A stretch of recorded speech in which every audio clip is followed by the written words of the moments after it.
Hello, welcome back. In this video, we'll discuss the construction and working of p-n junction diode. If you take a piece of semiconductor, an intrinsic semiconductor or an extrinsic semiconductor for that matter, depending on the shape and size of the semiconductor will have certain resistance and it behaves like ohmic resistor. Meaning there is a linear relationship between the voltage and the current that is passing through the semiconductor. But when you have a semiconductor in which half of the semiconductor is made into a p-type material and the second half is made into an n-type material, interesting results can be seen. The current passing through this type of a combination of semiconductors will be non-linear. And in this, the donor concentration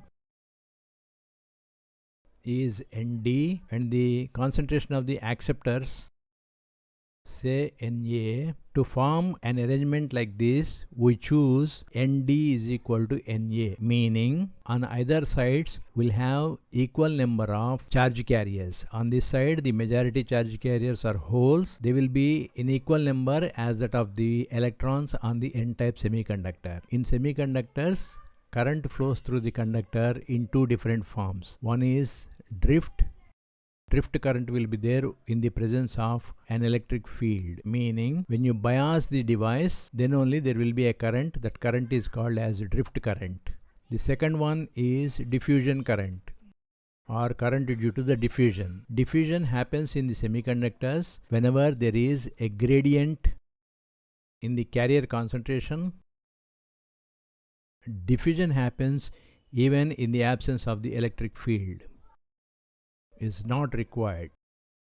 Now we shall consider a piece of intrinsic semiconductor in which this half is doped with a trivalent element to make this part as a p-type semiconductor, and the second half is doped with a pentavalent element to make this an n-type semiconductor. On the n-type semiconductor, the majority charge carriers are free electrons. They are shown here using the small circles. And on this side, the majority carriers are the holes. They are shown using again small circles.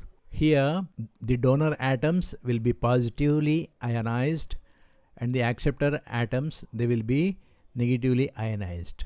And these donor and acceptor atoms are fixed to the lattice points as the arrangement is made due to a gradient in the charge carriers. On the left side, we have a large number of holes, and on the right side, we have a large number of electrons.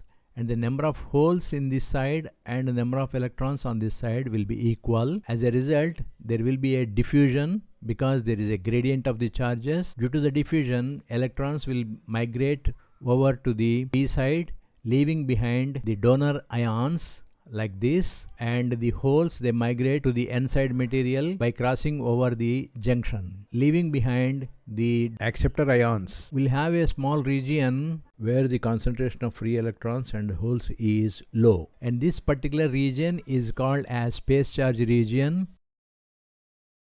It is also called as depletion region due to the fact that the charge carriers are small in number when compared to the other sides of the semiconductor. Since the number of charge carriers is low, the charge carriers have been depleted. So we call it as a depletion region. And we also call it as space charge region because we have in this region the immobile ions. What are these immobile ions? The immobile ions are the ions of the donors and the acceptors that are accumulated across the junction. When you have two such materials that are brought close to one another, or in the same piece of material, two such p-type and n-type materials are grown, then the region where the transition happens is called as the junction, whose thickness will be a micrometer. Biasing a p-n junction diode.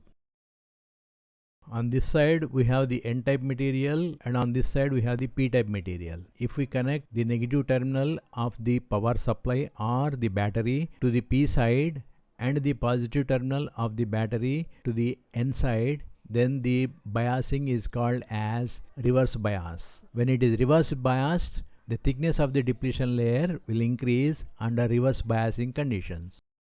thickness of the depletion layer region will be increased. And in the second situation, where this is called as the forward biasing condition, when the PN junction is forwardly biased, the negative terminal of the battery is connected to the N side of the semiconductor and the positive terminal of the battery is connected to the P side of the diode. Then you call it as forward biasing condition, or the diode is said to be forward biased. Under such conditions, the depletion layer thickness will come down. Depletion region thickness will come down, or it becomes narrower.